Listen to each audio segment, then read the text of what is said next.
আসসালামু আলাইকুম রাহমাতুল্লাহ। সুপ্রিয় শিক্ষার্থী বন্ধুরা, স্বাগত তোমাদের সহজ শিক্ষার পক্ষ থেকে। তো আজকে আমরা ৮ম পর্ব নিয়ে হাজির হয়েছি, বীজগাণিতিক রাশির জগৎ ৬ষ্ঠ শ্রেণী। তো আমাদের এই যে চ্যাপ্টারটা আ বীজগাণিতিক রাশির জগৎ, সেই চ্যাপ্টারটার উপরে কিন্তু আমরা ধারাবাহিকভাবে ভিডিও দিচ্ছি এবং ইতিমধ্যেই আমাদের কিন্তু ৭ টি পর্ব চলে গেছে এবং আজকে আমরা ৮ম পর্ব নিয়ে হাজির হয়েছি। তো তোমরা এখনো যারা আমাদের এই ৭ টি পর্ব দেখোনি, তারা কিন্তু আমাদের প্লেলিস্ট থেকে গিয়ে ধারাবাহিকভাবে ভিডিওগুলো দেখে নিতে পারো। যেখানে আমরা বেসিক থেকে অ্যাডভান্স যে ধরনের কথাগুলো বলা দরকার, প্রয়োজন মনে করেছি আমরা তার সবগুলোই বলেছি।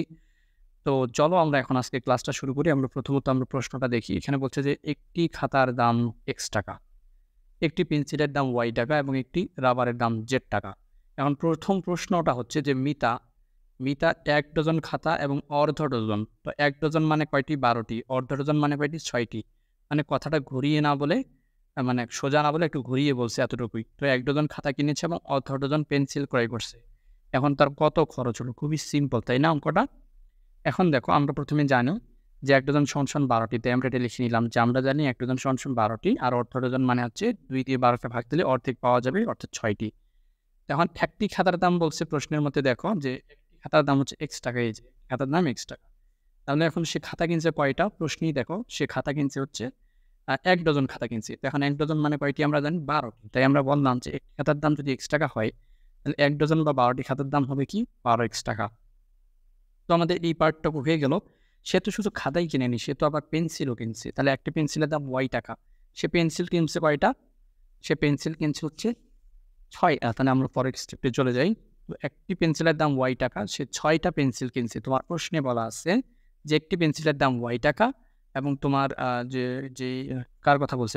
মিতা হচ্ছে পেন্সিল কিনছে হচ্ছে কয়টা? পেন্সিল কিনছে সে অর্ধ ডজন। অর্ধ ডজন মানে হচ্ছে ৬ টা। তাহলে একটি পেন্সিলের দাম Y টাকা, তাহলে অর্ধ ডজন মানে হচ্ছে ৬ টি। তাহলে ৬ টি পেন্সিলের দাম হচ্ছে 6 Y অর্থাৎ 6Y টাকা। তাহলে তার মোট খরচ কত হলো? সে দেখো, একটু আগে সে খাতা কিনেছিল কত টাকা দিয়ে? ১২X টাকা দিয়ে ১২ টা খাতা কিনছিল। আবার সে এখন কি কিনছে? সে এবার কিনছে পেন্সিল। সে অর্ধ ডজন পেন্সিল কিনছে 6Y টাকা দিয়ে। তার টোটাল খরচ তাহলে হলো আগে ১২X, 12X and পরে 6Y। তো এটি হচ্ছে আমাদের প্রথম যে অঙ্কটা, সেটার সমাধান। এবার আমরা দ্বিতীয় প্রশ্নটার দিকে চলে যাই। দ্বিতীয় প্রশ্নটায় দেখো বলছে যে সজীব ৮ টি পেন্সিল এবং ২ টি রাবার ক্রয় করেছে। সে কত টাকা ব্যয় করেছে? খুব সহজ। একই রকমভাবে আমরা আবার তুলে নিব যে দেওয়া আছে একটি পেন্সিলের দাম Y, সে কিনছে কয়টা পেন্সিল? সে ৮ টা পেন্সিল কিনছে। তো ৮ টা পেন্সিলের দাম কি হবে? একটার দাম যদি Y হয়, তো ৮ টার দাম 8Y টাকা। তো এটা গেল। চলো আমরা এবার তৃতীয় স্ক্রিপ্টটা দেখার চেষ্টা করি। সে তো রাবারও কিনছে, সে ২ টা রাবার কিনছে। তাহলে একটি রাবারের দাম হচ্ছে Z টাকা। তোমার প্রশ্নে দেখো বলা আছে যে সজীব কি করছে? ২ টি রাবার ক্রয় করছে। তো ২ টি রাবারের দাম কি? 2Z টাকা। তাহলে মোট কত খরচ করছে? খুবই সিম্পল। সে পেন্সিল কিনছিল 8Y টাকা এবং রামন কিনল 2Z টাকা। তাহলে টোটাল খরচ হচ্ছে 8Y প্লাস 2Z টাকা। তো মোটামুটি এটা গেল। এবার ৩ নাম্বার প্রশ্নটার দিকে তাকাও। ৩ নাম্বার প্রশ্নে বলছে যে প্রিয়াঙ্কা ৩ টি খাতা কিনছে। তো ৩ টি খাতা কি হবে বলো দেখি মুখেই। তো একটা খাতা যদি X হয়, ৩ টা খাতা তাহলে 3X। ৪ টি পেন্সিল কিনছে। তো একটা যদি Y হয়, একটা পেন্সিলের দাম Y, তাহলে ৪ টি পেন্সিল কি 4Y। একটা রাবারের দাম Z টাকা এবং সে বলছে যে একটি রাবার কিনছে নাকি? তাহলে কি শুধু Z? তাহলে এটার টোটাল খরচ কত হবে বলো দেখি? খুব সিম্পল। ৩ টি খাতা 3X, ৪ টি পেন্সিল 4Y, একটি রাবার Z। তাহলে যোগ করে দিলে হলো। দোকানদারকে সে ১০০ দিছে, কত ফেরত দেবে? তো ১০০ মাইনাস করে দিলেই হলো। তাহলে চলো আমরা অঙ্কটা দেখি।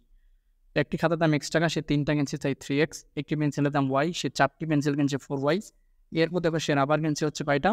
একটা রাবার কিনছে। তো একটা রাবারের দাম Z টাকা। তাহলে প্রিয়াঙ্কার মোট খরচ তাহলে কত হলো? ৩ টা খাতা, ৪ টা পেন্সিল আর একটা রাবার। তাহলে 3X plus 4Y plus Z। তার দোকানদারকে সে দিছে ১০০ টাকা। তো দোকানদার প্রিয়াঙ্কে এখন কত ব্যাক দিবে? তো ১০০ টাকা থেকে যত খরচ হয়েছে সেটা বিয়োগ করেই তো বাকিটা দিবে, তাই না? তো ১০০ বিয়োগ বাকি যা আছে তাই। X plus 4Y plus Z এটা হচ্ছে তার মানে খরচ। ১০০ থেকে এটা মাইনাস করে দিলে কি হবে? তোমাদেরকে বলে রাখি যে ব্র্যাকেটের বাইরে যদি মাইনাস থাকে, ভিতরের চিহ্ন সব চেঞ্জ হয়ে যাবে। তো সব প্লাসগুলো এখন মাইনাস হয়ে যাবে। তোমরা তো জানো যে ১০০ থেকে সবগুলোই মাইনাস হবে। তাই এইজন্য ১০০ মাইনাস সবগুলোর সামনে মাইনাস দিয়ে দেওয়া হয়েছে। তো তোমরা বুঝতে পেরেছো কিনা অবশ্যই কমেন্ট করে জানাবে। ভিডিওটি ভালো লাগলে বন্ধুদের মধ্যে শেয়ার করবে। আজকের মতো এ পর্যন্তই। দেখা হবে পরবর্তী কোনো ভিডিওতে। বিদায় নিচ্ছি। আসসালামু আলাইকুম ওয়া রাহমাতুল্লাহ।